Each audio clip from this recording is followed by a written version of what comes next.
రండి చదువుకుందాం. యెషయా గ్రంథం 35:9-10 వచ్చిన చదవండి బిగ్గర ఎవరైనా. అక్కడ సింహం ఉండదు, క్రూర జంతువులు దాని ఎక్కవు, అవి అక్కడ కనబడవు, విమోచింపబడిన వారే అక్కడ నడుచుదురు. యెహోవా విమోచించిన వారు పాటలు పాడుచు తిరిగి సీయోనునకు వచ్చుదురు. వారి తలల మీద నిత్యానందమును, వారు ఆనంద సంతోషములు గలవారే వచ్చుదురు. దుఃఖమును నిట్టూర్పును ఎగిరిపోవును. దుఃఖమును చెప్పండి, ఇంకా నిట్టూర్పును. మన దినాలన్నీ కూడా దుఃఖ దినాలే. మన దినాలన్నీ కూడా చెప్పండి నిట్టూర్పులే, దుఃఖాలే, బాధలే, ఇబ్బందులే. ఈరోజు దేవుడు అంటున్నాడు కదా, వాటిని అన్నింటినీ కూడా నీ దగ్గర నుంచి లేకుండా చేస్తాను, వాటిని అన్నింటినీ కూడా తొలగిస్తా. నిత్య ఆనందం, నిత్య సంతోషం, నిత్యము కూడా దుఃఖము లేని వారిగా ఉండి దినాలంట. బైబిల్ అంటే కదా ఉగ్రత దినాలంట. ఏ దినాలంట చదవండి. కీర్తనలు 90వ కీర్తన, 90 కీర్తనలు 99వ వచనం. నీ ఉగ్రతను భరించుచునే మా దినములన్నీ గడిపితిమి, నిట్టూర్పులు విడిచినట్లు మా జీవిత కాలములు. నిట్టూర్పులు విడిచినట్టే మా జీవిత కాలము జరుపుకుంటున్నాం. మన దినాలన్నీ కూడా ఉగ్రత దినాలు. ఉగ్రతని భరించుకుంటూనే, దుఃఖాన్ని భరించుకుంటూనే, నిట్టూర్పులు భరించుకుంటూనే ఈ దినాలు గడుపుతూ ఉంటున్నాం మన దినాలన్నీ కూడా. అందుకనే దావీదు గారు అదే అధ్యాయంలో మాట అంటాడు. 12వ వచనం చదవండి. మాకు జ్ఞాన హృదయము కలుగునట్లుగా చేయము, మా దినములు లెక్కించుట మాకు నేర్పు. మా దినములు లెక్కించుట మాకు నేర్పుము. ఈరోజు మన దినాలు ఎట్లా ఉన్నాయి? ఈరోజు మన దినములు, అయ్యా మన దినాలు మాకు నేర్పయ్యా. చదవండి ఇర్మియా గ్రంథంలో. ఇర్మియా ప్రవక్త చక్కటి మాట రాస్తాడు. 2వ అధ్యాయం ఇర్మియా 2:32. ఇర్మియా 2:32, 628 పేజీ నంబర్. కన్యక తన ఆభరణములను మరుచున, పెళ్లి కుమారి తన వడ్డాణమును మరుచున, నా ప్రజలు లెక్కలేనన్ని దినములు నన్ను మరిచి ఉన్నారు. నా ప్రజలు లెక్కలేనన్ని దినములు నన్ను మరిచి ఉన్నారు. ఎన్ని దినాలు మరిచారంట చెప్పండి? లెక్కలేనన్ని. బుధవారాలు మర్చిపోతున్నాం, శనివారాలు మర్చిపోతున్నాం, ఆదివారాలు మర్చిపోతున్నాం, ఫంక్షన్లు ఉంటే మర్చిపోతున్నాం, దినాలుంటే మర్చిపోతున్నాం, ఏదైనా ఇంపార్టెంట్ పని ఉంటే మర్చిపోతున్నాం. లెక్కలేని దినాలు మన దినాలుగా అయ్యాయి. ఎవరి దినాలు అయ్యాయి? దేవుని దినాలు. మన దినాలు మనం మాత్రం గుర్తుంచుకుంటున్నాం. దేవుని దినాలు కూడా దొంగతనం చేస్తాం. లెక్కలేని మార్లు దేవుని దినాలు మర్చిపోతున్నామంట, దేవుని మర్చిపోతున్నామంట, దేవుని సన్నిధిని కూడా మర్చిపోతున్నాం. అందుకనే దావీదు గారు అంటున్నారు, అయ్యా మా దినాలు లెక్కించడం మాకు నేర్పు. అసలు మన దినాలు ఎట్లా ఉన్నాయి? ఈరోజు ఆరాధన అంశం ఏంటంటే మన దినాలు ఎటువంటి దినాలు? ఎటువంటి దినాలు దేవుడు సంతోష దినాలుగా మార్చాడు, నిత్య ఆనందం ఉండేటట్టు మార్చాడు. క్లుప్తంగా ఒక 5 విషయాలు లేకపోతే 7 విషయాలు క్లుప్తంగా ధ్యానించుకుందాం. మన దినాలు ఎటువంటి దినాలు? ఒకప్పుడు ఎలాంటి దినాలు ఉన్నాయి, ఇప్పుడు ఎలాంటి దినాలకు మార్చాడు దేవుడు. చదవండి. మొదటిగా మన దినాలు ఎటువంటి అంటే యెషయా గ్రంథం 60:20. యెషయా గ్రంథం 60:20 చదవండి. సూర్యుడికను అస్తమింపడు, చంద్రుడు క్షీణింపడు, యెహోవాయే నీకు నిత్యమైన వెలుగుగా ఉండును. నీ దుఃఖ దినములు సమాప్తము. ఎటువంటి దినాలు అంటే చెప్పండి మనవి? ఎటువంటి దినాలు? దుఃఖ దినాలు. అంటే దుఃఖ దినాలు అంటే ఏడుపు దినాలు. మన దినాలన్నీ కూడా దుఃఖ దినాలు. ఒకప్పుడు దుఃఖ దినాల్లో గడిపాం. బైబిల్లో ఒక ఆయన కూడా దుఃఖ దినాలు గడిపాడు. చెప్పండి ఎవరైనా? గుంటలో పడేసిన దగ్గర నుంచి క్లూ ఇస్తే మాత్రం బాగా చెబుతారు. గుంటలో పడేసిన దగ్గర నుంచి చివరికి ప్రధానమంత్రి అయ్యేదాకా, గుంటలో పడేసిన దగ్గర నుంచి ఎన్ని దినాలు, ఎన్ని రోజులు, ఎన్ని సంవత్సరాలు. మనకి బైబిల్లో ఒక 10 అధ్యాయాలు లేకపోతే 2-3 అధ్యాయాలు ఆ చరిత్ర మొత్తం ఉంటుంది. కానీ అక్కడ ఎన్ని సంవత్సరాలు జరిగాయో. గుంటలో పడేసిన దగ్గర నుంచి బానిస బ్రతుకు, సరసాలో ఉండటం, మళ్ళీ శోధన రావటం, ఆ దుఃఖ దినాలన్నీ గడిపాడు. తర్వాత ఏం చేశాడు దేవుడు యోసేపు గారికి? చెప్పండి, ఏ దినాలు ఇచ్చాడు? సంతోష దినాలు ఇచ్చాడు. చదవండి ఒక మాట. ఆదికాండం 45:5 చదవండి. ఆ చరిత్ర మొత్తం తెలుసు కాబట్టి చెప్పట్లా. ఆదికాండం 45:5. అయినను మీరు నన్ను అమ్మివేసినందుకు దుఃఖపడకుడి, అది మీకు సంతాపము పుట్టింపనీయకుడి, ప్రాణరక్షణ కొరకు దేవుడు మీకు ముందుగా నన్ను పంపించను. చాలు, దుఃఖపడకుడి అంటున్నాడు సోదరులతో. అయ్యా వాళ్ళందరూ అయ్యో నిన్ను అమ్మామే, నిన్ను గుంటలో పడేసామే, నువ్వు చచ్చిపోయినవని నాన్నకు చెప్పామే, నీ మీద పగబట్టామే, నీ మీద అసూయపడ్డామే, నాన్న నిన్ను ప్రేమిస్తున్నాడని నువ్వంటే మాకు ద్వేషం వచ్చిందే, అయ్యో నిన్ను నమ్మేశామే. అప్పుడు యోసేపు గారి దగ్గరికి పోయి అడుక్కోవడం అంటే గింజలకి ధాన్యం కొరకు ఆ దేశం నుంచి దేశం వచ్చి లైన్లో నిలబడి చివరికి తెలిసిన తర్వాత ఏడుస్తుంటున్నారు, బాధపడుతున్నారు. వారు మాత్రం కనుక్కోలేకపోయారు. యోసేపు గారే చెప్పారు, అయ్యా మీరు ఆ రోజు అమ్మబట్టే ఈ రోజు దేవుడు నన్ను ఇక్కడ నిలబెట్టాడు. ఆ దుఃఖ దినాలన్నీ కూడా దాని కొరకు మీరు బాధపడమాకండి, దేవుడు నన్ను ముందుగానే పంపాడు. అదే మనమైతే, అదే నేనైతే పగబట్టి ఎట్లా చేసినవా? అప్పుడు నన్ను గుంటలో వేసినవా? ఇప్పుడు నీ పని చెబుతా, రాండి సైనికులా రండి, బంధించండి, సరసంలో వేయండి, జైల్లో పెట్టండి అనేవాళ్ళం మేము. నేనైతే అంటా, మరి మీరైతే అంటారో నేనైతే ఖచ్చితంగా. ఈరోజు దుఃఖ దినాలు, యోసేపు గారు దుఃఖ దినాలు. ఈరోజు యోసేపు గారు మాత్రమే కాదు, నువ్వు నేను కూడా ఎన్నో దుఃఖ దినాలు గడిపాను. ఎంతో ఏడ్చుకుంటా, దుఃఖపడుకుంటా, ఏంటి పరిస్థితి ప్రభా, నీ సన్నిధికి వస్తున్నాం కదా, ఆరాధిస్తున్నాం కదా, అయినా కానీ ఏంటి దుఃఖం? చెప్పండి, దేవుడు ఏమంటున్నాడు చెప్పండి? దుఃఖ దినాలన్నీ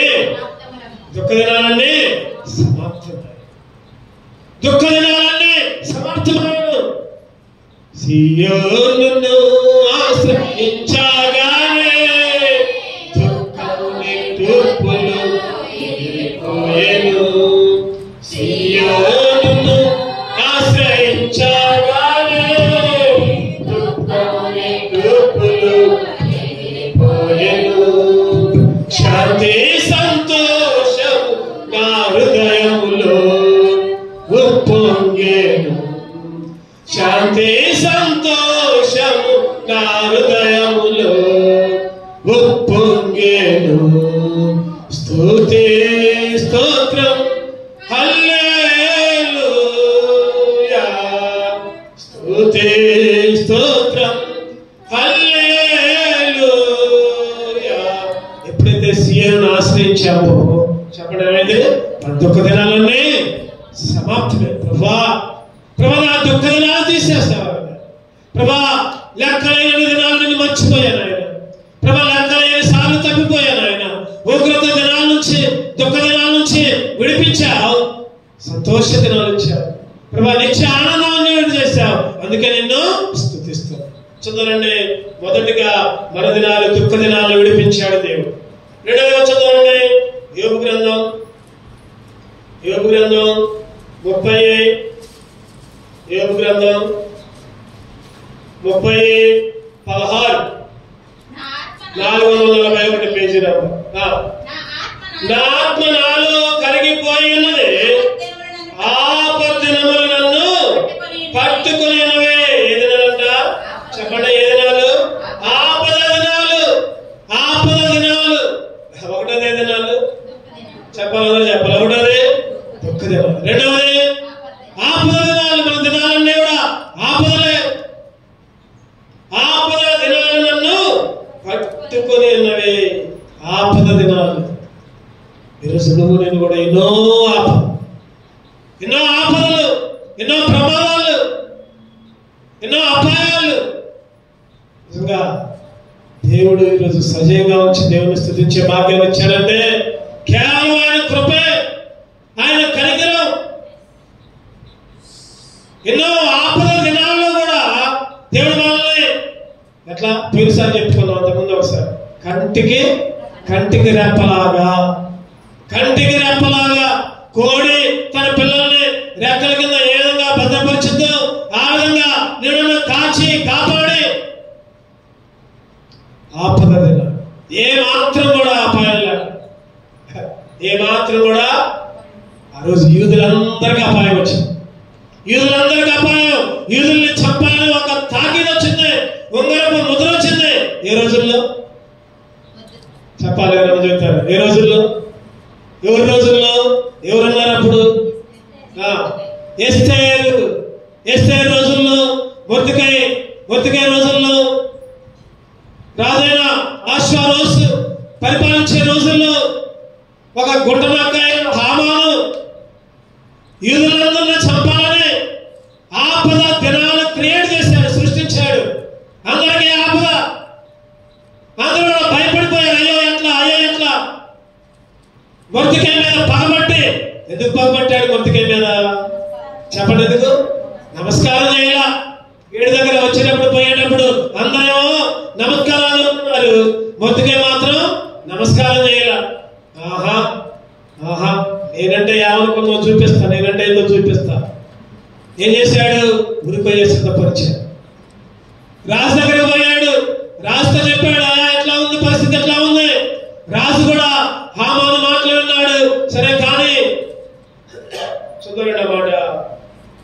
ఎస్తేరు 3వ అధ్యాయం 8వ వచనం అన్నమాట. ఎస్తేరు గ్రంథం 3వ అధ్యాయం 11వ వచనం చదవండి. ఆ వెండి నీకు ఇయ్యబడినది, నీ దృష్టికి ఏది అనుకూలమో అని ఆ జనులకు చేయనట్లుగా వారును నీకు అప్పగింపబడి ఉన్నారని రాజు సెలవిచ్చెను. ఈ హామాను యూదులకు శత్రువు. ఈ హామాను యూదులకు శత్రువు. 12వ వచనం చివరి భాగంలో రాజైన అహష్వేరోషు పేరిట ఆ వ్రాత గాండ్రం చేత తాకీదులు వ్రాయింపబడి రాజు ఉంగరము చేత ఏమైందంట? ముద్రింపబడిన. ఆపద దినాలు. ఆ యూదా ప్రజలు, ఎస్తేరు జాతి, మొర్దెకై జాతి చచ్చిపోవాలి, ఒక్కరు మిగలకూడదు. అటువంటి సమయంలో రాజు కలగాటం ఏంటి? ఆ రోజు మొర్దెకై ఏ విధంగా రాజును కాపాడాడు ఆ చరిత్ర గ్రంథంలో రాయటం ఏంటి? రాజు నిద్ర పట్టకుండా చదవటం ఏంటి? మరి అప్పుడు అతనికి నేను ఏమన్నా బహుమానం ఇచ్చిందంటే ఏమీ ఇయ్యలేదని చెప్పారు. వెంటనే ఆయన పిలవండి అని సన్మానం చేయటం, మొర్దెకైని ఊరేగించడం, ప్రధానమంత్రిగా చేయటం, గొప్ప అధికారిగా నియమించడం. అందులోనే హామాను ఎస్తేరు మీద కాళ్ళ మీద పడి బతిలాడి, అమ్మ నన్ను క్షమించమ్మని బతిలాడుతుంటే రాజు చూడటం, అమ్మ నా ముందే ఎస్తేరుని బలవంతం చేస్తున్నానని రాజు అనుకోవటం, హామానుని ఊరికొయ్యి మీద చంపించడం చెప్పండి క్షణాల్లో జరిగిపోయి. నిజంగా దేవుడు ఆపద దినాల నుంచి రక్షించే దేవుడు. 8వ అధ్యాయం చదవండి. ఎస్తేరు గ్రంథం అదే అధ్యాయం 8, 1, 2 వచనాలు చదవండి. రాజైన అహష్వేరోషు యూదులకు శత్రుడైన హామాను ఇంటిని రాణి ఎస్తేరుకి ఇచ్చెను. ఎస్తేరు మొర్దెకై తనకు ఏమి కావాలనో రాజునకు తెలియజేసిన మీదట అతను రాజు సన్నిధికి రాగా రాజు హామాను చేతుల నుండి తీసుకున్న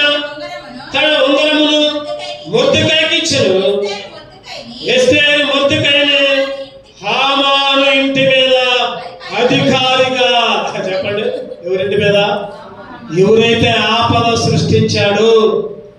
ఎవరైతే ఆపద అపాయాలు చేద్దామనుకున్నాడు, ఎవరైతే యోధా జాతిని నాశనం చేద్దామనుకున్నాడు, ఆ పై వచనంలోనే 7వ అధ్యాయం 10వ వచనంలో ఉరిదీశారు హామాన్.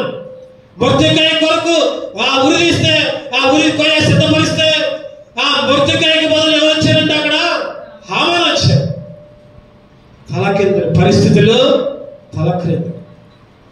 ఈరోజు సైతాను గాడు ఎన్ని అపాయాలు, ఎన్ని ఆపదలు, ఎన్ని కొట్టులు నీ మీద నా మీద ఎన్నో చేస్తుంటే దేవుడు ఏం చేస్తున్నాడు చెప్పండి? వాటి నుంచి తప్పిస్తున్నాడు. దేవుడు ఆపద దినాల నుంచి తప్పించి నిత్య సంతోషం, నిత్య ఆనందం వారి తలల మీద నిత్య ఆనందం. ఆపద దినమూలాలు నా ప్రభుని తలచేతిని, ఆపద దినమూలాలు నా ప్రభుని తలచేతిని, దేవాని దయతోడనే ఆశ్రయం పొందితిని, దేవాని దయతోడనే నాదా ఆశ్రయం పొందితిని, నా ప్రియమైన యేసు ప్రభు వేలాది స్తోత్రములు, నీవిచ్చిన రక్షణకై దేవా స్తోత్రము స్తోత్రములు, నీవు చేసిన ఉపకారముకై దేవా స్తోత్రము స్తోత్రములు, నా ప్రియమైన యేసు ప్రభు. బాగా తెచ్చారు పాట, చాలా సంతోషం. అట్లా పాటలన్నీ ఒకరు మర్చిపోయినా మీరు పాడారు. నిజంగా ఆపద దినములలో నిజంగా దేవుడు కంటికి రెప్పల పోయిన వారం ప్రయాణాలే, ఈ వారం ప్రయాణాలే. నేను సాయంత్రం ఇంటికి వచ్చా. రాత్రి ప్రార్థన, సొంత ప్రార్థన, ఖచ్చితంగా ప్రార్థన స్టార్ట్ అయ్యేటప్పుడే వర్షం వచ్చింది. నాకేమో మనసు బాగా, అయ్యో ప్రార్థనకు పోకుండా. అంతకుముందు వారం కూడా హైదరాబాద్ యూత్ క్యాంపు పోయామని సంఘ ప్రార్థన క్యాన్సిల్ చేశాను. రాత్రి ప్రార్థన బాగా బాధ వేసింది. అందులోకి నాగమణి సిస్టర్ ఫోన్ చేసింది, అన్న వర్షం వస్తుంది, మరి ఏం చేద్దామంటే ఇక రమ్మంటే వచ్చేదేమో, మరి నేను మరి ఎవరు వస్తారులే, వర్షం కూడా వస్తుంది. అందులో కరెంట్ కూడా పోయింది కొద్దిసేపు. మరి కరెంట్ పోయినా మళ్ళీ ఇబ్బంది అని వదిలేను. సరే, నాకు మనసులో బాధగానే ఉంది. అయిపోయింది, రాత్రి అయిపోయింది. పొద్దున్నే లేచి 4:30కు లేచా. కొద్దిసేపు ప్రార్థన చేసుకుని, బైబిల్ చదువుకుని, వాక్యాన్ని చూసుకొని మందిరంలోకి వచ్చా. 5ంటికి వచ్చా. షాపులన్నీ వేసా, శుభ్రం చేశా, మొత్తం మైకులన్నీ చేశా. ఒక 5 నిమిషాలు సువార్త ప్రకటించా. ప్రతి ఆదివారం పొద్దున్న ఒక 5 నిమిషాలు 10 నిమిషాలు మైకులో సువార్త ప్రకటిస్తాను. చేసా. తర్వాత బయటికి పోయేసరికి బకెట్లన్నీ మురుకున్నాయి. మరి నిన్న గాలిదుమ్ము వచ్చింది కదా, బకెట్లన్నీ మురుకున్నాయి. అక్కడ మొత్తం మట్టి ఉంది.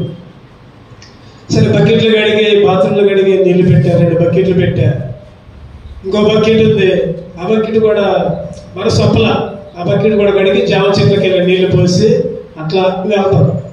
వెళ్ళేసరికి అక్కడ మట్టి పేరుకొని పోయి స్లిప్ అయిపోయా. షూ వేసుకున్నా, అంటే వాకింగ్ చేసి కొద్దిగా వాకింగ్ చేసినట్టు నడుస్తా. నేను షూ వేసుకున్నా, జారి కింద పడ్డా. మామూలు పడ్డ 10 నిమిషాలు నాకు తేరుకోవాలి. అసలు చేతి మీద పడ్డా, చెయ్యి పని చేయాలి. ఒక గంట దాకా జారి అట్లనే పడ్డా. అట్లనే లేచి మళ్ళీ ఆ బకెట్లు అట్లనే వచ్చి అటు కడిగి అటు పెట్టి బైక్ హ్యాండిల్ పట్టుకోలేకపోతున్నాయి చేతి. అయ్యో, ఏంటి పరిస్థితి దేవుడా, రాత్రి ప్రార్థన చేయలేకపోయాం, సంఘంగా మొరపెట్టలేకపోయాం. అది నా నిర్లక్ష్యమే. కనీసం నేను ఒక్కనన్నా ప్రార్థన చేసుకోవాలి కదా అనిపించింది. తర్వాత దేవుడు వెంటనే బుద్ధి చెప్పాడు. బుద్ధి చెప్పి నిజంగా చెయ్యి ఎరగాల్సిన పని, చెయ్యి కాలు ఎరగాల్సిన పని అంత పాడుపడ్డా. సరే, ఒక 10 నిమిషాలు తేరుకోలేకపోయి అట్లనే పని నడిపించుకుని పోయా. అట్లనే ఉంటే చెయ్యి బరువు ఎక్కువైపోతుంది. కొద్దిగా అమృతాంజనం తోలాడుకుని ఇంట్లో ఎక్కడుందో తోలాడుకొని రాసుకొని మళ్ళీ నీళ్ళు లేవు, వాటర్ క్యాన్లు కార్లో పెట్టుకొని మళ్ళీ వాటర్ క్యాన్లు అట్నే పట్టుకొని అట్నే పోసుకొని మళ్ళీ ఇంటికి పోయి నీళ్లు నింపుకొని. నిజంగా ఆలోచిస్తా ఉంటే దేవుని ఉచితమైన కృప చెప్పండి. నిజంగా చేతికి కట్టయ్యారు. అట్లా నాకు తెలిసి 4-5 కాళ్ళు ఇరిగి చేతులు ఇరిగి 4 రోజులు మంచం మీద పడ్డాళ్ళు చాలా మంది నేను ఎరుగుదును. అట్లా పడి బాత్రూంలో లేకపోతే జారి నిజంగా వెంటనే తర్వాత చేతికి దేవుడు బలాన్ని ఇచ్చాడు. చెయ్యి కొద్దిగా వాసిందిలే కానీ నొప్పుందిలే కానీ చెయ్యి ఎరగకుండా కాపాడాడు దేవుడు. చెప్పండి ఎటువంటి దినాలు? సైతానుగాడు కుట్ర చేసే దినాలు. ఎవరైతే దేవుళ్ళు ఉంటారో, ఎవరైతే దేవుని వెంబడిస్తారో, ఎవరైతే దేవుళ్ళు నమ్మకంగా ఉంటారో దేవుడు వాళ్ళని పడగొట్టడానికి సైతానుగాడు రకరకాల అపాయాలు ఏం చేస్తాడు? సృష్టిస్తాడు. అయ్యో అని వెనక తిరిగిపోయామనుకోండి, ఇంతే సంగతి. దేవుని బిడ్డల వల్ల ఎవరి బిడ్డలు అయిపోతాం? సైతాన్ బిడ్డలు అయిపోతాం, దయ్యం బిడ్డలు అయిపోతాం. నిజంగా వెంటనే దేవుని స్తుతించుకున్న, దేవా ప్రభా ఎంత కృప చూపిస్తున్నావయ్యా నా మీద, ఎందుకు పనికిరాని అన్నయ్యా ప్రభా, నీ ప్రేమ, నీ కాపుదల, నీ భద్రత. ప్రయాణాలు పొద్దున్నే 4:30కు లేచి ప్రయాణం, 5ంటికి లేచి ప్రయాణం, బైక్ మీద ప్రయాణాలు, ఎన్ని ప్రయాణాల్లో ఎన్ని ప్రమాదాల నుంచి దేవుడు కాపాడుతూ ఉంటున్నాడు, ఎన్ని పరిస్థితుల్లో కాపాడుతూ ఉంటున్నాడు. చెప్పండి ప్రమాదాలు లేకపోతే ఇట్లా జారి కింద పడి కూడా చనిపోయిన వాళ్ళు చాలా మంది ఉన్నారు. ఇళ్లలో బాత్రూంలో జారిపడ్డాలు కూడా. దేవుడు నిజంగా ఒక్కసారి ఆలోచించుకుంటే ఏమి చేశామయ్యా ప్రభా, ఎంత వ్యతిరేకంగా జీవించామే, ఎంత విరుద్ధంగా జీవించామే ప్రభా, అయినా కానీ నీ కృపా కనికరాలు ఈ విధంగా కుమ్మరిస్తున్నాను ఆయన. దేవుణ్ణి స్తుతించాలి, దేవుణ్ణి ఆరాధించాలి. ఏడ్చుకుంటూ కూర్చోడమే, దుఃఖించుకుంటూ కూర్చోడమే. కానీ దేవుడు ఏం చేశాడు చెప్పండి? నిత్య సంతోషం, నిత్య ఆనందం అనుకున్న వెంటనే అయ్యా నీ పనేగా చేసింది, నీ మందిరం పనేగా చేసింది. పొద్దున్నే వచ్చి ఏంటి నాకు ఎట్లా దెబ్బ తగిలింది, కింద పడ్డా. వెంటనే దేవుడు మాట్లాడాడు. ఏమని? అరే పిచ్చోడా, ఇట్లా పడితే చెయ్యో కాలో ఎరగాలి రాని, ఎరగకుండా చేసా, అదే నేను చేసిన ఘనకార్యాలు రాని దేవుడు నాతో మాట్లాడు. ఈరోజు నిజంగా ఆలోచిస్తే ఆపద దినాలు, అపాయ దినాలు వారి తలల మీద ఇచ్చా. 1వ దినాలు చెప్పండి, దుఃఖ దినాలు. యేసేపు గారికే కాదు, మనకు కూడా. 2వది ఆపద దినాలు. ఎస్తేరు, మొర్దెకై జాతి కాదు, ఈరోజు నీకు నాకు కూడా. చూడండి 3వదిగా యోబు గ్రంథం 14:14. యోబు గ్రంథం 14:14. మరణమైన తరువాత నరులు బ్రతుకుదురా, అలాగుండేలా నాకు విడుదల కలుగు వరకు నా యుద్ధ దినములన్నయు. చెప్పండి ఏ దినాలన్నా? యుద్ధ దినాలు. యుద్ధ దినాలు. యోబు గారి జీవితం యుద్ధ దినాలే. ఈరోజు నీ జీవితం, నా జీవితం యుద్ధమే. ప్రతిరోజు యుద్ధమే. మాకే యుద్ధాలు లేవు అంటే చెప్పండి, మాకే యుద్ధాలు లేవంటే మీరు సైతాను సంరక్షణలో భద్రంగా ఉన్నట్టు, సైతాను బిడ్డగా ఉన్నట్టు. ఈరోజు యుద్ధ దినాలు. ప్రతిరోజు యుద్ధమే, ప్రతిరోజు యుద్ధమే. చదువుకునే పిల్లలకి ఎప్పుడు యుద్ధం చేస్తారు చెప్పండి? కాలేజీ జరిగినంతసేపు హాయిగా పోతారు, వస్తారు, ఎంజాయ్ చేస్తారు. పరీక్షలప్పుడు మాత్రం పుస్తకాలతో యుద్ధాలు చేస్తారు. పరీక్షలప్పుడు యుద్ధాలే. నేను చదువుకున్న రోజుల్లో అయితే అసలు లాస్ట్ పరీక్షలప్పుడు రాత్రులు మొత్తం చదువుకునే వాళ్ళం. ఎట్లా? టీ పెట్టుకోరు. రూములో 4-5 ఉండేవాళ్ళం. అంతకుముందేమో పగులు కూడా చదివేవాళ్ళం కాదు. తెల్లారిపోతున్న కాలేజీలో వెళ్తే మేము రాత్రి 2 దాకా చదివాను, 3 దాకా చదివాను అని చెప్పుకోవడానికి టీ పెట్టుకొని మరి చదివేవాళ్ళం. ఖాళీ ఉన్నప్పుడు చదివేవాళ్ళం కాదు. మరి ఈ రోజుల్లో ఎడ చదువుకున్నారు పిల్లలు నాకైతే తెలియదులే. కానీ పరీక్షలప్పుడు మాత్రం చెప్పండి యుద్ధమే. ఎవరితో? పుస్తకాలతో. ఈరోజు ప్రతి పరీక్షప్పుడు, ఇప్పుడు డిఎస్సి పరీక్ష జరుగుతుంది, టీచర్ ఎగ్జామ్స్. కొంతమందిని కదిలిస్తే ఎప్పుడు చూసినా పుస్తకాలే, ఎంట్రన్స్ జరుగుతుంది, అది పాస్ అయితే ఉద్యోగం, లేకపోతే అంతే. మొన్నదాకా సాగర్ రవి యుద్ధాలు చేశారు, సాగర్ రవి యుద్ధం చేశారు. ప్రార్థన చేయండి, ప్రార్థన చేయండి, మేము పరీక్షకి సిద్ధపడుతున్నాం.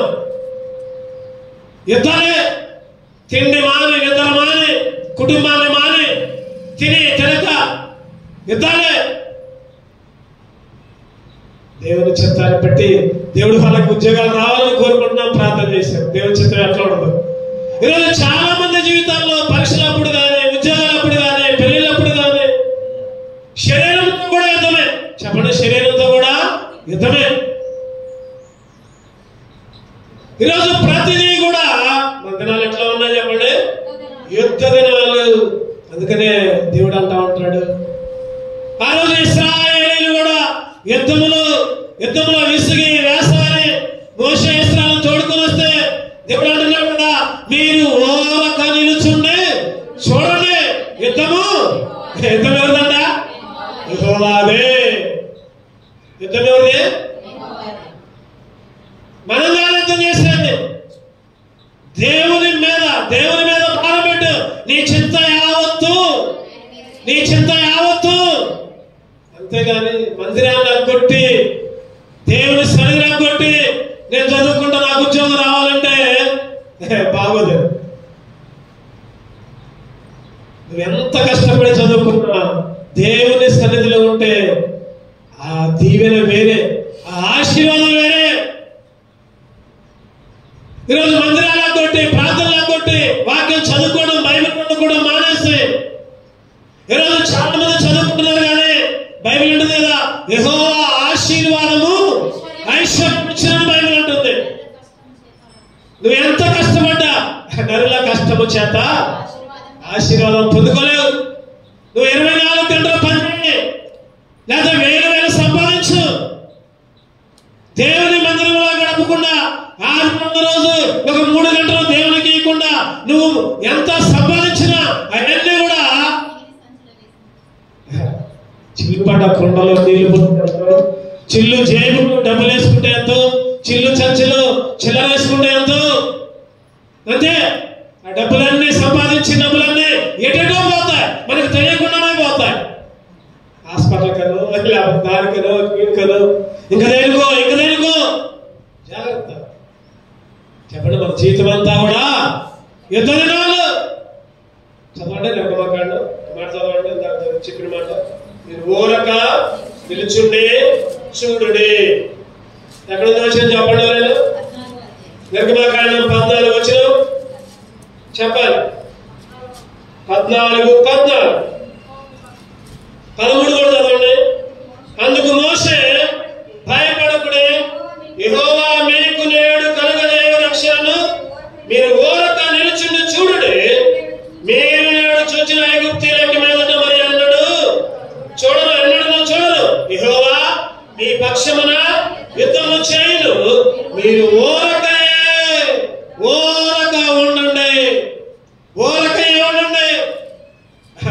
ఉండండి. ఇంట్లో తిరుగుకుంటూ, తాకుంటూ, టీవీలు చూసుకుంటూ, ఫోన్లు చూసుకుంటూ ఉండడం కాదు. దేవుని మందిరంలో ఒట్టిగా కూర్చోండి చాలు. యుద్ధము యెహోవాదే,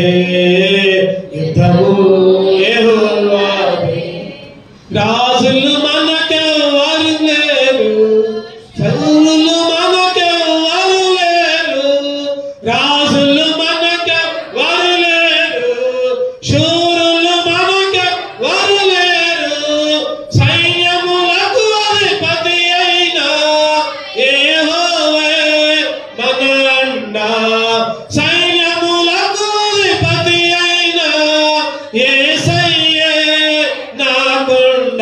యుద్ధము యెహోవాదే, యుద్ధము యెహోవాదే, యుద్ధము యెహోవాదే, యుద్ధము యెహోవాదే. చెప్పండి, యుద్ధం ఏదైనా సరే, ఏదైనా, ఏ సమస్య అయినా, ఏ బాధ అయినా, ఏ ఇబ్బంది అయినా దేవుడికి అప్పచెప్పు. ఒకప్పుడు మన దినాలన్నీ కూడా ఏ దినాలంటే చెప్పండి, యుద్ధ యుద్ధ దినాలు. యుద్ధ అనుక్షణం అనుక్షణం. ఈరోజు చాలా మంది అంటూ ఉంటారు, యేసుక్రీస్తుని నమ్ముకోండి, యేసుక్రీస్తుని నమ్ముకుంటే ఏ బాధ ఉండదు అంటారు. చెప్పండి, కరెక్టేనా? కరెక్టా కాదు? చెప్పాలి. కాదు. అవునన్న వాళ్ళు ఉన్నారా? యేసుక్రీస్తుని నమ్ముకుంటే ఏ బాధ ఉండదు అంటారు చాలా మంది. నేనంటా అది శుద్ధ తప్పు అంట. యేసుక్రీస్తుని నమ్ముకుంటే బాధలు వస్తాయి, యేసుక్రీస్తుని నమ్ముకుంటే ఇబ్బందులు వస్తాయి, యేసుక్రీస్తుని నమ్ముకుంటే అనారోగ్యాలు వస్తాయి, యేసుక్రీస్తుని నమ్ముకుంటే కష్టాలు వస్తాయి. ఇంకొంతమంది అంటారు కదా, ఇంకొంతమంది అంటారు యేసుక్రీస్తుని నమ్ముకుంటే అన్ని శ్రమలే అంటారు. ఇది మాత్రం ఎంతమంది కరెక్ట్? ఇది చెప్పండి, ఇది చెప్పండి. యేసుక్రీస్తుని నమ్ముకుంటే కొంతమంది ఏమో అన్ని బాధలే అంటారు, అన్ని బాధలే అంటారు. కొంతమంది ఏమో యేసుక్రీస్తుని నమ్ముకుంటే అన్ని కలిసి వస్తాయి అంటారు. నేనంటా రెండు తప్పే, రెండు కూడా. యేసుక్రీస్తుని నమ్ముకుంటే సమస్యలు రావు, యేసుక్రీస్తుని నమ్ముకుంటే కలిసి రాదు. ప్రతిరోజు క్రైస్తవునికి ప్రతిరోజు యుద్ధమే, ప్రతిరోజు యుద్ధమే. అటు లాభం రాకపోవచ్చు, ఇటు నష్టం రాకపోవచ్చు, కానీ క్షణ క్షణం యుద్ధ జీవితమే దేవుని బిడ్డలకి. అది మాత్రం గుర్తుపెట్టుకొని మనం జాగ్రత్తగా నడవాలి.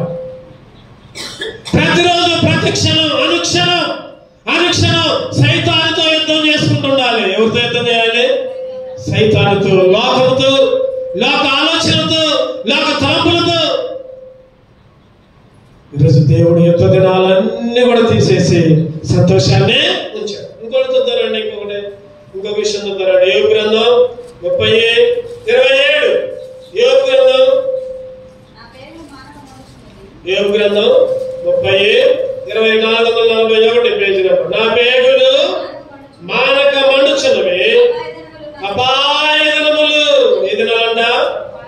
అపాయ దినాలు, అపాయ దినాలు.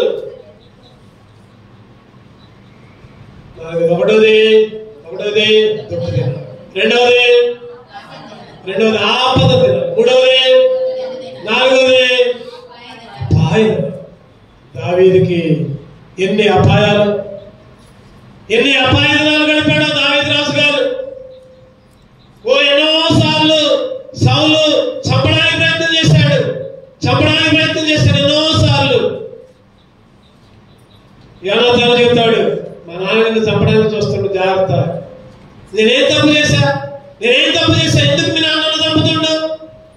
యోనాతాను ఉండబట్ల ఒకసారి తండ్రిని అడిగాడు, ఎందుకు నా దావీదుని చెప్పేది? ఏం చేసిండు? ఆ గొలియాతు వచ్చినప్పుడు 40 రోజులు నువ్వు ఇంట్లో దాక్కున్నావే, గొలియాతు మీద యుద్ధం చేయలేక ఇంట్లో దాక్కున్నావే. మరి అటువంటిది ప్రాణాలకు తెగించి గొలియాతుతో యుద్ధం చేసి గొలియాతును చంపి ఇశ్రాయేలుకి విజయాలు ఇచ్చాడు కదా, మరి ఎందుకు దావీదును చంపేది? అని పిచ్చోడా, దావీదు బతికితే నీకేముండదురా? దావీదు బ్రతికితే నువ్వు రాజు కాలేవురా, దావీదే రాజు అవుతాడు. అందుకే దావీదును చంపుతున్నాడు. యోనాతాను అంటాడు, నాకేమి లేకపోయినా పర్వాలా, దావీదే ప్రాణ స్నేహితుడు. నిజంగా ఎన్నో అపాయ దినాలు మాట చదువుకుందానండి. తర్వాత నాతాను ప్రవక్త వచ్చి గద్దించిన తర్వాత కూడా అపాయకరమైన దినాలు గడిపాడు దావీదు గారు. నాతాను ప్రవక్త హెచ్చరించిన తర్వాత బుద్ధి తెచ్చుకోనయ్యా ప్రభా, నాకు రక్షణ మరలా అయ్యి, పోగొట్టుకున్న రక్షణ అయ్యి. చదువుతారండి ఒక మాట, 2 సమూయేలు 12:11 చదవండి. 2 సమూయేలు 12:11. నా మాట ఆలకించుము, యెహోవానకు నేను సెలవిచ్చినదేమనగా, నీ ఇంటి వారి మూలమున నేను నీకు అపాయము పుట్టించున్నాను. నీ ఇంటి వారి మూలమునే, నీ ఇంట్లో వాళ్ళ లాగానే నీకు అపాయం. ఎవరి ద్వారా అంటే బయట ద్వారా కాదు, ఈరోజు క్రైస్తవుల ద్వారా, విశ్వాసులారా, ఈరోజు దేవుడు చెప్తున్నాడు కదా, నీ ఇంట్లో వాళ్ళ నుంచి నీకు అపాయం. భార్య ద్వారా భర్త ద్వారా, పిల్లల ద్వారా, తల్లిదండ్రుల ద్వారా. జాగ్రత్త. నాతాను ప్రవక్త అంటున్నాడు, దావీదు చేసిన పాపానికి అపాయ దినాలు తర్వాత 51వ కీర్తనలో ఎంత పశ్చాత్తాపడుతుందంటే చెప్పండి, ఎంత అయ్యా నన్ను కడుగయ్యా, నన్ను శుద్ధి చేయి, ఇశ్రాయేలును కడుగు. విరిగి నలిగిన మనసుతో వస్తున్నా, విరిగి నలిగిన మనసు నీకు ఇష్టమైన మరి దేవుడు అపాయ దినాలని మార్చేసి కన్న కొడుకే చంపడానికి వస్తా ఉంటాడు. అబ్షాలోము కన్న కొడుకే వస్తా ఉంటాడు. దాంట్లో కూడా దేవుడు తప్పించాడు. నిజంగా ఎన్నో అపాయ దినాలు దావీదు గారే కాదు, ఈరోజు నీకు నాకు కూడా ఎన్నో అపాయ దినాలు విడిపించాడు, విమోచించాడు, నిత్య సంతోషం ఇచ్చాడు. ఇంకోటి చూద్దామండి, ఇర్మియా గ్రంథం 20వ అధ్యాయం, ఇర్మియా 20:18 చూపించుకున్నాక క్లుప్తంగా ధ్యానం చేసుకుని. ఇర్మియా 20:18 కష్టమును దుఃఖమును చూచుటకై నా దినములు అవమానముతో గతించిపోవునట్లు నేనేలా గర్భములో ఉండబడవలెనే. ఏ దినాలంట? అవమాన దినాలు. ఏ దినాలు చెప్పండి? అవమాన దినాలు. అవమానమే, ఎక్కడ చేసిన అవమానమే. అవమాన దినాలు, అవమానకరమైన పరిస్థితి. ఏదో ఒక రూపంలో దేవుడు వాటికి అనుమతిస్తున్నాడు. కష్టాలంట, ఇంకా కష్టమును దుఃఖమును చూచుటకై నా దినములు అవమానం. దేవుడు ఏం చేశాడు?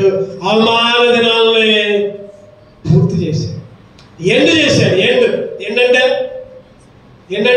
ముగింపు. ఏంటంటే ముగింపు అంటే చివర, అంటే ముగింపు.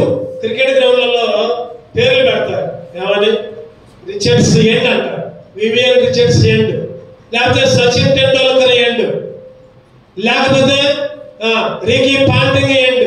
అంటే దాంతో చివరే కదా, అంతే. అటు నుంచి బయటకు పడలేక ఈరోజు నీ దినాలు నా దినాలు కూడా చెప్పండి ఎండ్ చేసి పెవిలియన్, గో టు పెవిలియన్ అని క్రికెట్ భాష యవనస్తులకు బాగా తెలుసు. ఈరోజు నీకు నాకు కూడా అవమానకరమైన దినాలను ఎండ్ చేశాడు దేవుడు. మెఫీబోషెతుని అందరూ అన్నారు, అయ్యో కుంటోడు, అయ్యో లోదేబారులో ఉన్నాడు, అయ్యో మాకీరు దగ్గర ఉన్నాడు. ఓ ఎంత అవమానకరమైన పరిస్థితి, కుక్కలాంటి పరిస్థితి, చచ్చిన కుక్కలాంటి పరిస్థితి. అందరూ చూసి ఓ రాజుగారి మనవడుగా అయినా, ఓ ఎంత అవమాన పరిస్థితి, తినడానికి తినలేదు. అటువంటి పరిస్థితుల్లో చెప్పండి దావీదు పిలిపించుకున్నాడు. రహస్య భోజనం, రాజు యొక్క అంతఃపురంలో ఆ కుట్టోడు అక్కడ, లేదా లోదేబారులో ఉండే మెఫీబోషెతు అక్కడ, ఆ మాకీరు దగ్గర ఉన్న మెఫీబోషెతు అక్కడ, చచ్చిన కుక్కలాంటి పరిస్థితి అయిన మెఫీబోషెతు అక్కడ. ఇప్పుడు చెప్పండి ఆ దినాలన్నీ పోయాయి. ఇప్పుడు రాజు దగ్గర భోజనం చేసే వాళ్ళు నుంచి కూడా మెఫీబోషెతు కూడా ఒక సభ్యుడిగా ఉన్నాడు. అవమానకరమైన దినాలు పోయాయి. ఘనత రెట్టింపు ఘనత. ఏదైతే అవమానం ఉందో దేవుడు చూస్తూ ఊరుకునేవాడు కాదు, రెట్టింపు ఘనత ఇస్తాడు. ఆ రోజు తోడుకోళ్ళు కూడా నవ్వింది, పరాస్కలు ఆడింది, ఎగతాళి చేసింది. ఏ తోడుకోళ్ళు చెప్పట్లా? ఏ తోడుకోళ్ళు? పెరిన్నా ఎవరిని చూసి ఎమ్మన్నా చెప్పాలి, రెడీగా ఉండాలి చెప్పడానికి. హన్నాను చూసి నవ్వింది, ఎక్కరిచ్చింది. వాళ్ళకి పిల్లలు లేని నాకు పిల్లలు ఉన్నారు. అన్నాకంట కోపం వచ్చిందంట, విసిగించిందంట. అక్కడ రాయబడి ఉంటుంది, అక్కడ విసిగించి అని ఉంది. అన్నా దుఃఖాక్రాంతురాలా ఏడ్చి. చెప్పండి ఏం జరిగిన తర్వాత? ఎప్పుడైతే దేవునికి మొరపెట్టుకుందో, ఎప్పుడైతే దేవుని సన్నిధిలో గడిపిందో, షాకు లాంటి బిడ్డ. ఎవరా బిడ్డ? సమూయేలు. చరిత్ర పుటల్లో సమయాలు ఎంతో మంది రాజులను అభిషేకించాడు, కానీ పెనన్న అడ్రస్ లేదు, ఒక్క లైనే ఉంది. ఇంకా ఉందా? అడ్రస్ లేదు. ఈరోజు దేవుడు అవమానాన్ని తీసివేసే దేవుడు. ఎక్కడ అవమానం ఉందో అక్కడనే దేవుడు ఏం చేస్తాడు చెప్పండి? తలగా ఉంచే దేవుడు, ఉన్నతంగా ఉంచే దేవుడు, పైవాడిగా ఉంచే దేవుడు, ఎత్తైన ప్రదేశం ఉంచే దేవుడు. అందరూ నవ్వచ్చు, అందరూ గెలిచేయచ్చు, అందరూ తిట్టవచ్చు. ఓ నువ్వు ఎట్టునువా, నువ్వు అట్టునువా, నీ పరిస్థితిగా నువ్వు ఎట్టయిందా, నీకే ఎట్టయిందా? దేవుడు చూస్తూ ఊరుకుండే దేవుడు కాదు. అవమానకరమైన దినాలు తర్వాత అన్న అంట ఒకప్పుడు దుఃఖపడింది, ఎప్పుడైతే దేవుడి సన్నిధిలోకి వచ్చింది దేవుడు చక్కటి బిడ్డనిచ్చాడు. ఆ బిడ్డని దేవుని మందిరంలోనే అప్పచెప్పింది, దేవుని సన్నిధిలో అప్పచెప్పింది. తర్వాత సంతోషంతో చదవనమాట అన్నమాట ఎక్కడుందంటే 1 సమయంలో 2వ అధ్యాయంలో ఉంటుంది అన్నమాట. దుఃఖం వల్ల సంతోషంగా మారింది. 1 సమయంలో 2:1 మరియు హన్నా విజ్ఞాపన చేసి ఇలాగనెను, నా హృదయము యెహోవా యందు ఏమైందంట? సంతోషం. అంతకుముందేమో దుఃఖం, ఏడుపు, కన్నీరు, అయ్యో నా పరిస్థితి, అయ్యో నా పరిస్థితి. తోడుకోవడమేమో అవమానం చేస్తుంది, నాకేమో బిడలేదు. తర్వాత చూస్తే సమయంలో దేవుడికి ఇచ్చింది, దేవుడి మందిరానికి అప్పచెప్పింది. తర్వాత దేవుడు హన్నాకు మరలా సంతానాన్ని ఇచ్చింది.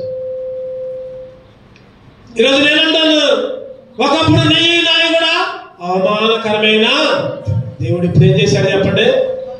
సంతోషమైన దినాలు, అవమానాన్ని తీసివేశాడు. ఇంకో దినాలు చూద్దామండి, ఇంకా ఎటువంటి దినాలు క్లుప్తంగా ముగించుకుందాం. యెషయా 61:7 చదవండి. అవమానాన్ని ఏం చేశాడు దేవుడు? ఒక మాట చదువుకో. యెషయా 61:7 అవమానానికి ప్రతిగా ఈ మాట గుర్తుపెట్టుకోండి. మీ అవమానమునకు ప్రతిగా రెట్టింపు ఘనతనుందురు. రెట్టింపు ఘనత.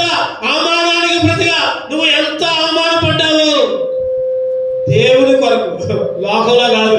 గుర్తుపెట్టుకోండి, లోకంలో తప్పు చేసి అవమానపడటం అది వేరే, అది సైతాను పని, అది సైతాను పని. దేవుని కొరకు, దేవుని కొరకు.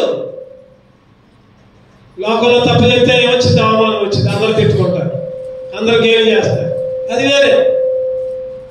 దేవుని కొరకు నువ్వు ఏదైనా, కొంతమంది అంటారు వీళ్ళు ఎప్పుడు చూసినా ప్రార్థనకి పోతారు, అన్ని కష్టాలే, అన్ని ఇబ్బందులే. అటువంటి స్థితిలో నువ్వు రెట్టింపు కాదు వచ్చింది. జాగ్రత్త, గుర్తుపెట్టుకోవాలి. అవమానానికి ప్రతిగా చక్కటి మాట ఉంది. ఏ మాట చదవడం వల్ల ఒకసారి? మీ అవమానములకు ప్రతిగా రెట్టింపు ఘనతనుందురు. నిందకు ప్రతిగా తాము పొందిన భాగమును అనుభవించి వారు సంతోషించుదురు. వారు తమ దేశములో రెట్టింపు భాగములకు కర్తలగుదురు. నిత్యానందం వారికి, నిత్యానందం. ఒకరోజు ఆనందం కాదు, బ్రతుకున్నప్పుడు ఆనందమే. చెప్పాలి కూడా పూర్తి చేయాలి. చచ్చిపోయినప్పుడు కూడా ఆనందమే. చచ్చిపోయినప్పుడు కూడా ఎందుకు ఆనందం? పరలోకానికి పోతాం కాబట్టి. నిత్యానందం అవమానానికి ప్రతిగా. చూద్దారండి, ఇంకోటి చూద్దాం, ముగించుకుందాం. 2 విషయాలు చూసుకొని క్లుప్తంగా 5 నిమిషాలు. కీర్తనలు 90:10. కీర్తనలు 90:10. అధిక బలమైన 80 సంవత్సరములను ఆయనను వాటి వైభవము ఆయాసమే దుఃఖమే. 90:15. నీవు మమ్మును శ్రమపరిచిన దినముల కొలది. ఏ దినాలంట? శ్రమపరిచిన దినాలు. శ్రమ దినాలు, శ్రమలు, దుఃఖాలు, బాధలు. ఒక అక్క ఉంది, అన్నా ఎప్పుడు చూసినా శ్రమే, అన్నా ఎప్పుడు చూసినా శ్రమే. పిల్లగాళ్ళు మాటట్లేదు, పిల్లగాళ్ళు ఎదురు తిరుగుతున్నారు, ఇంట్లో డబ్బులు ఆగట్లా, ఎంత వచ్చినా సరే తిప్పుకుపోతున్నారు, ఖర్చు చేస్తున్నారు, వస్తున్నారు. ఆరోగ్యం బాగున్నట్ల అన్ని ఇబ్బందులే.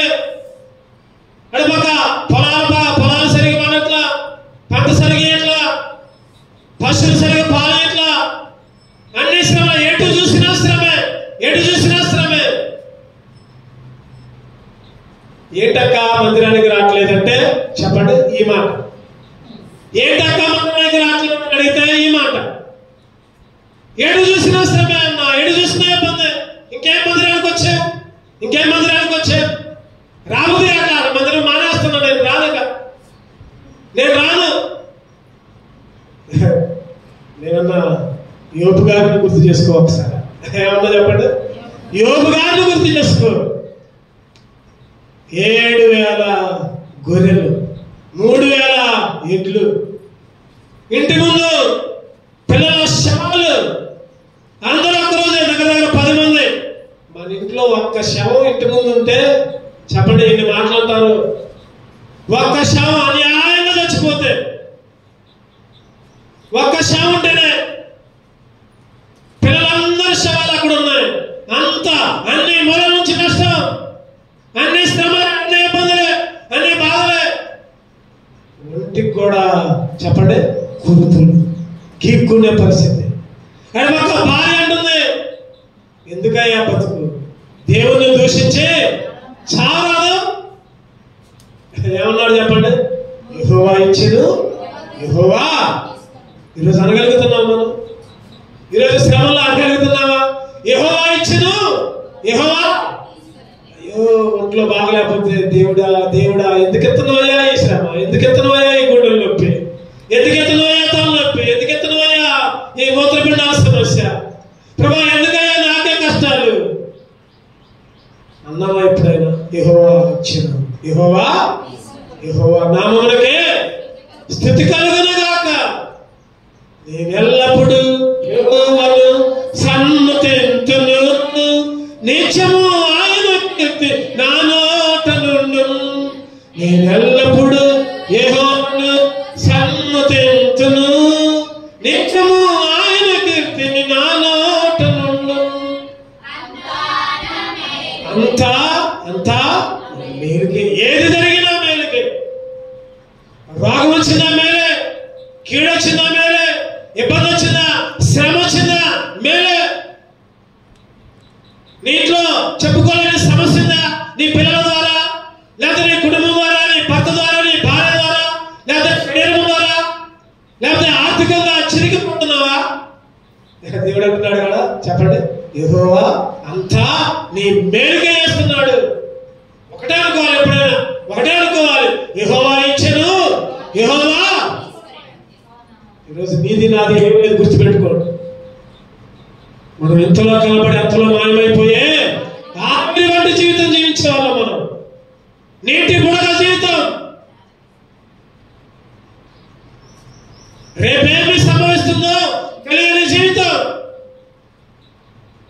ఈ మధ్య ఒక సంఘటన జరిగింది. పాస్టర్ గారి పిల్లలు, 2 పిల్లలు. నేను చూడలేదు కానీ మా తమ్ముడు మణిపాడు చెప్పాడు, విషయం చెప్పాడు. ఎట్లా జరిగిందన్నా మరి నీకు తెలిసిందంటే, తర్వాత చూస్తే 2 పిల్లలు చక్కగా పాటలు పాడతారంట, చక్కగా నడిపించబడతారంట. మరి ఆ రోజు తండ్రి అన్నాడంట, వద్దురా పోవద్దురా అన్నాడంట. ఎవరితో ఫ్రెండ్స్ యొక్క వాళ్ళ చెల్లిదో ఎవరితో మరి సందర్భం ఓరేల ఫంక్షన్ అయితే ఫ్రెండ్స్ తో పాటు వెళ్ళారు.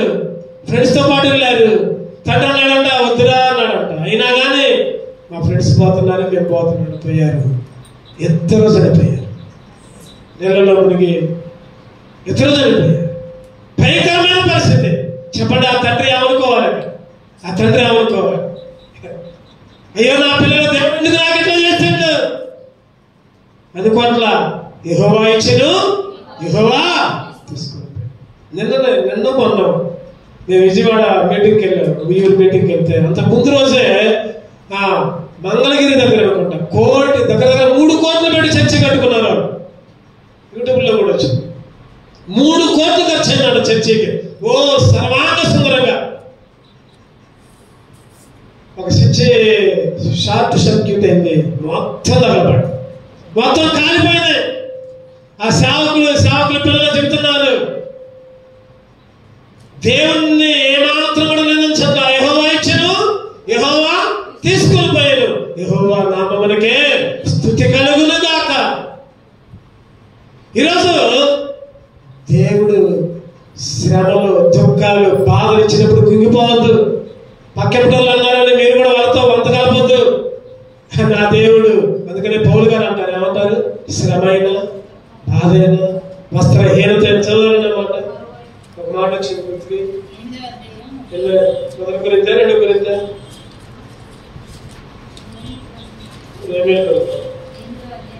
రోమీయులకు రాసిన పత్రిక 8:35 చదవండి.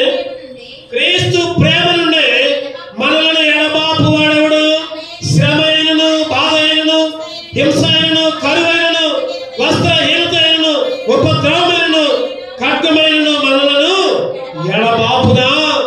దేవుని ప్రేమ నుంచి ఈరోజు చిన్న చిన్న పక్షులతోనే మానేసిపోతున్నాం, ఎడబాపుతున్నాం. చిన్న చిన్న కార్యక్రమాలు వస్తేనే ఒక ఆదివారం వస్తున్నాం, ఒక ఆదివారం వెనకొడుతున్నాం.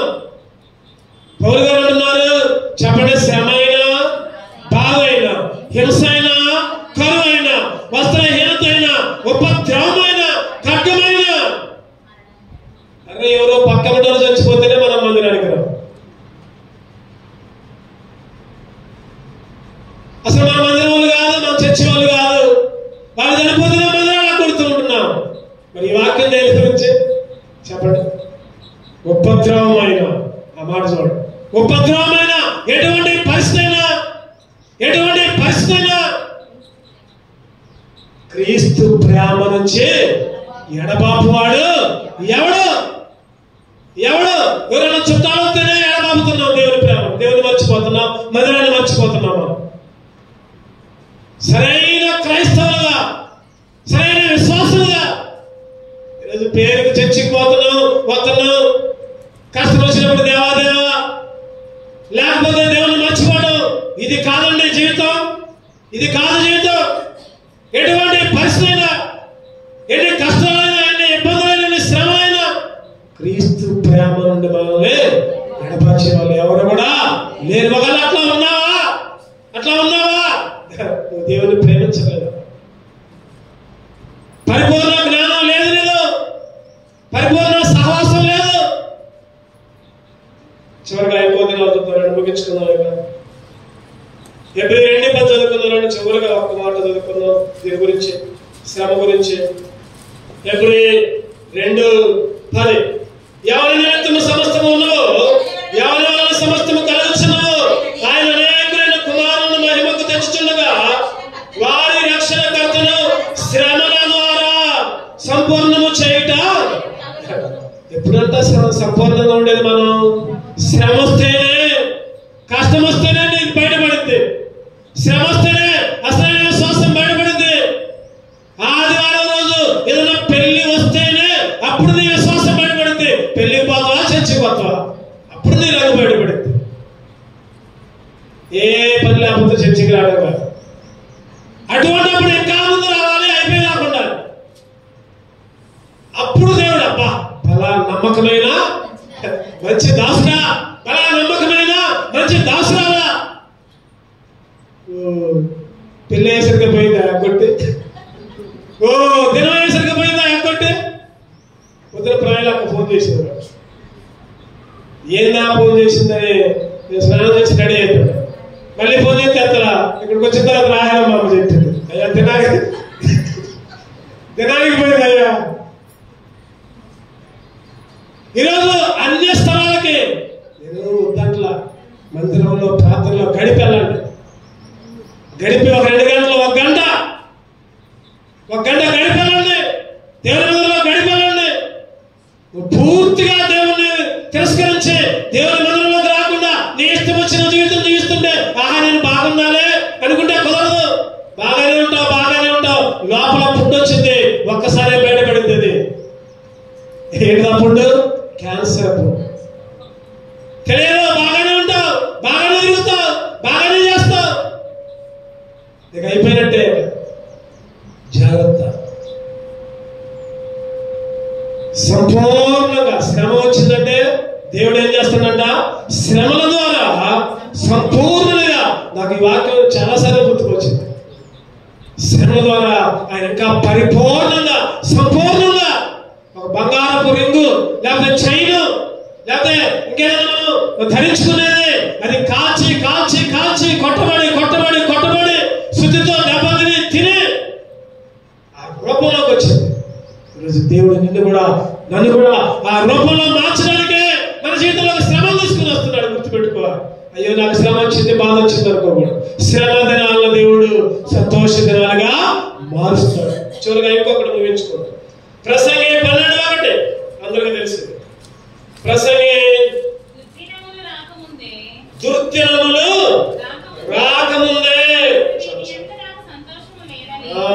దుర్దినములు రాకముందే, ఇప్పుడు నాకు సంతోషం లేదని చెప్పు. సంవత్సరములు రాకముందే ఏ దినాలంట చెప్పండి. ఏ దినాలు? దుర్దినాలు. ఈరోజు ఉన్న దినాలు ఎటువంటి అంటే చెప్పండి. ఈరోజు దినాలు ఎటువంటి? దుర్దినాలు, చెడ్డ దినాలు. అన్న లేడు, తమ్ముడు లేడు, అక్క లేదు, చెల్లి లేదు, తల్లి లేదు, తండ్రి లేడు. డబ్బు కోసం ఏ పని చేయడానికి కూడా వెనకాడిన దినాలు, చంపుకునే దినాలు, చచ్చిపోయే దినాలు, దుర్దినాలు. ఏ దినాలు? దుర్దినాలు. ఒక ఆమె పోయింది. ఒక ఆయన పెళ్లి చేసుకుని పోయాడు. బెత్లెహేములో ఉండాల్సినోడు మోయాబులోకి పోయాడు. ఎవరాయన? ఆయన ఆమలేదు. ఎవరాయన? నయోమి భర్త పేరు ఏం పేరు? ఎలీమెలెకు. నయోమి ఉండాల్సింది బెత్లెహేమును విడిచిపెట్టిపోయారు. దేవుని సన్నిధిని వదిలిపెట్టిపోయారు. రొట్టెల ఇల్లుని విడిచిపెట్టిపోయారు. వాక్యం అందించే ప్రదేశాన్ని వదిలిపెట్టిపోయారు. వాక్యం అనే ఆహారాన్ని వదిలిపెట్టిపోయారు. ఏం జరిగింది? పోయేసరికి ఎలీమెలెకు చచ్చిపోయాడు. ఇంకా ఇద్దరు కొడుకులు కూడా అరే దుర్దినాలు కావాలని కొని తెచ్చుకుంటున్నారు చాలా మంది ఈ రోజుల్లో. దేవునికి వ్యతిరేకంగా జీవించి దేవునికి దూరంగా ఉండి ఎప్పుడైతే చచ్చిపోయారు నయోమికి బుద్ధి వచ్చింది. అయ్యో నేను ఎక్కడ ఉన్నాను, పోతా. కోడలను పిలిచింది. కోడలు పిలిచి అమ్మా మీరు పోండి, మళ్ళీ పెళ్లి చేసుకోండి. వార్ప భలే మాట చెప్పిందని ముద్దు పెట్టుకొని పోయింది. రూతు గారు మాత్రం చెప్పండి ఏం చేసింది? నీ దేవుడే, నీ జనమే వెళ్ళారు మళ్ళీ బెత్లెహేముకి. దుర్దినాలు పోయాయి. మోయాబులో ఉన్న కాలాలు దుర్దినాలే, చెడ్డదినాలే. మళ్ళీ బెత్లెహేముకి వచ్చారు. బోయలు దగ్గరకు వచ్చారు, పంటల దగ్గరకు వచ్చారు. అమ్మా నీకు కావలసినంత ఆహారం తీసుకో, ఇగో నీకు కావలసినంత పానీయం, ఇగో ఈ పొలాన్ని వదిలిపెట్టి వెళ్ళమాకు, ఈ పొలాన్ని వదిలిపెట్టి వెళ్ళమాకు. ఈరోజు సియోను అనే పొలాన్ని వదిలిపెట్టి చాలా మంది వెళ్తున్నారు. దేవుని ఆశీర్వాదాలు పొందుకోలేకుండా పోతున్నారు. పోయి అంటాడు అమ్మా ఇంకే పొలానికి పో, ఇక్కడ నీకు కావాల్సినంత సమృద్ధి అయిన ఆహారం ఉంది, సమృద్ధి అయిన నీళ్ళున్నాయి, అక్కడనే ఉంది, అక్కడే పరిగెడుతుంది. చెప్పండి యేసుక్రీస్తు వంశావళిలో చెప్పండి రూతు కూడా చేర్చ. ఎంత గొప్ప ఆధిక్యత, ఎంత గొప్ప సంతోషం. ఒకప్పుడు పరిస్థితి మోయాబీరాలు ఎందుకు పనికిరాని రూతు. నిజంగా 7 రకాల దినాలు చూసాం. చెప్పండి. అందుకనే మళ్ళీ ఒకసారి చదువుకున్న విషయం 35:10 చదువుకున్నాం, ముగించుకుందాం. ఎక్కువైన సమయం. విషయం 35:10 అందరం కలిసి చదువుకున్నాం అన్నమాట. చివరి భాగాన్ని అందరం కలిసి చదువుకున్నాం. విషయం 35:10 యెహోవా విమోచించిన వారు పాటలు పాడుచు తిరిగి సీయోనుకు వచ్చెదరు. వారి తలల మీద నిత్యానందమును, వారు ఆనంద సంతోషములు గలవారై వచ్చెదరు. దుఃఖమును నెట్టొరుకును ఎగిరిపోవును. చెప్పండి. ఒకటోది ఈ దినాలు దుఃఖ దినాలు, రెండోది ఈ దినాలు ఆపద దినాలు, మూడోది యుద్ధ దినాలు, నాలుగోది అపాయ దినాలు, ఐదోది అవమానకరమైన దినాలు, ఆరోది శ్రమ దినాలు, ఏడవది దినాలు. ఈ దినాలన్నీ పోయాయి. ఈ దినాలన్నీ పోయాయి. దేవుడు సంతోషకరమైన, ఆశీర్వాదకరమైన, దీవెనకరమైన దినాలు నీకు నాకు ఇచ్చాడు. దేవుని స్తుతించుకుందాం, దేవుణ్ణి ఆరాధించుకుందాం. పాడు పాడుకుందాం, ఒక వచనం పాడుకొని